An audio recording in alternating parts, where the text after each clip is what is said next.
It was the worst high school shooting in U.S. history. She's only 14 and she didn't deserve that. None of the kids deserve it. It was followed by grieving and outrage. How many schools, how many children have to get shot? It led to protests. Shame on you! From the state capitol to the nation's capital. I don't want your community to join the ghastly inner circle that mine is now a part of! And resulted in changes. Changes in gun laws and changes at schools. Campus is tight, the campus is solid. This is a WPTV News Channel 5 special, Parkland, 1 year later. 17 students and teachers were killed in the Valentine's Day shooting at Marjorie Stoneman Douglas High School. Another 17 were wounded. The horror of the massacre that day seemingly touched everyone in Florida and beyond.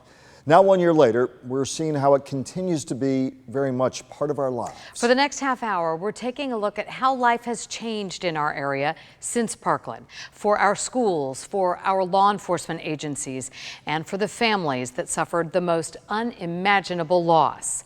We begin with a story about two of those families. Here's News Channel 5's Amy Littman. Grief. It's still hard to come to grips with. Now weaved into Fred Guttenberg's daily life. Jamie's going to be my forever 14-year-old daughter. From last Valentine's Day afternoon. Yeah, I did have a plan for Valentine's Day, and a brutal killer disrupted it.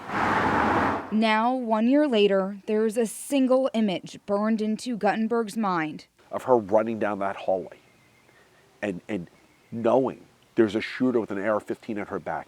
And in my head, it's always there. 14-year-old Jamie was his only daughter. She had a smile and a laugh.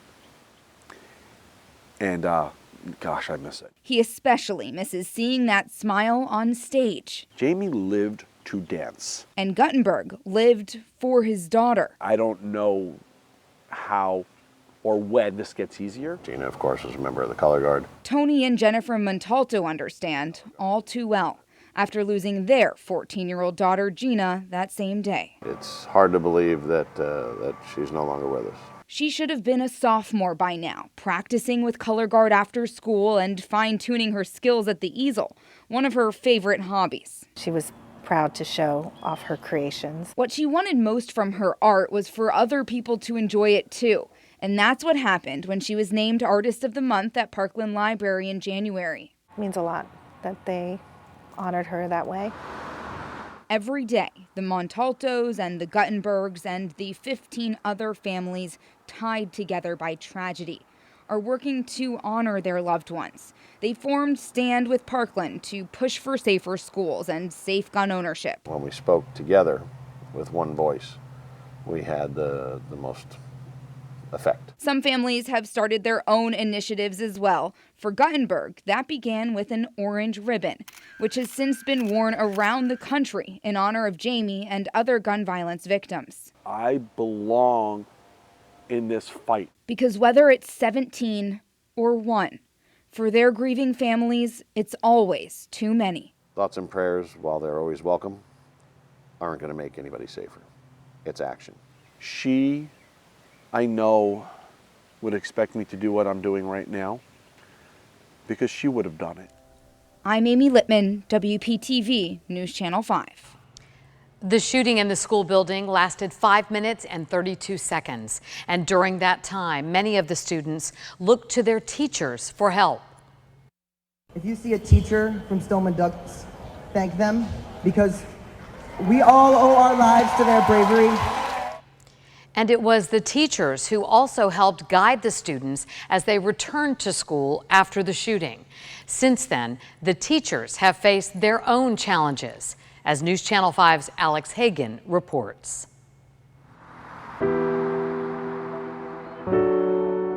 There's no escaping the memories 1 year later. I think that's the one unique thing for our kids and for our staff that's going to remain there for, the next 2, 3, 4, 10, 12 years, is we always have to return to the scene of the crime. Something always occurs hourly, daily, weekly that sort of brings you back to that day somewhat. It seems like whenever it starts to maybe die down, just the experience in general, Nick Cruz will have another court appearance. And that brings everything back. That's the conversation in class the next day. Hey, did you see him? What he did? Jeff Foster is an AP government teacher. For the past 12 months, it's been about trying to heal, trying to be there for his students.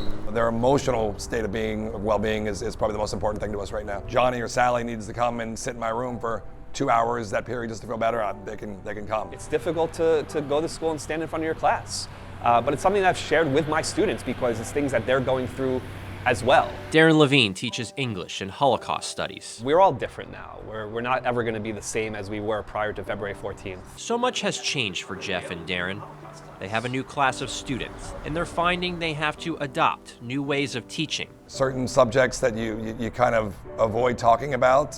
Being a government teacher, gun control is a big subject in the country, and we talked about it a lot in my class in previous years, and we've definitely kind of quelled that subject this year. We don't talk about it like we used to. Then there's safety and security. What we do with Code Red drills, how we're doing it. We take it much more seriously now than we have ever taken it before, but the way in which we have to talk about it with the kids, I think we have to be very specific with them. Such is life at Marjorie Stoneman Douglas High School 1 year later. I guess we can never be wholly the same as we were before that day, individually or as a group, but I'd like to think we can get pretty close. In Parkland, Alex Hagan, WPTV, News Channel 5.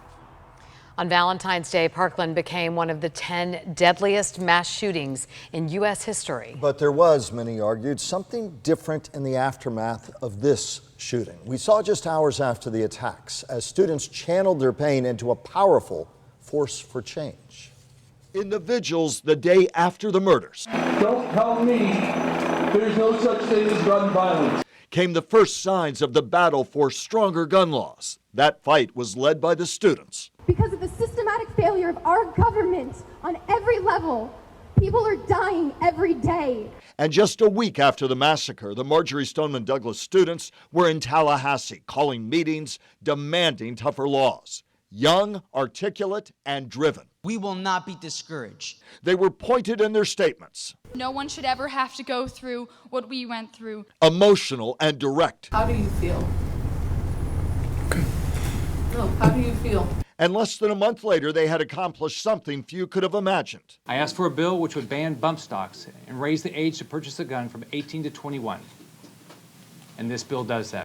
A new school safety law, along with raising the age to 21 to buy a gun. The new law includes a 3-day waiting period and a ban on owning a gun for those deemed mentally ill. But the fight over that gun legislation is not over already. There are attempts underway in the Florida legislature to repeal the sections of the law dealing with gun restrictions. Coming up, out of the massacre came steps to make schools safer. When we come back, we'll show you how some of the safety procedures work and why some may never be implemented.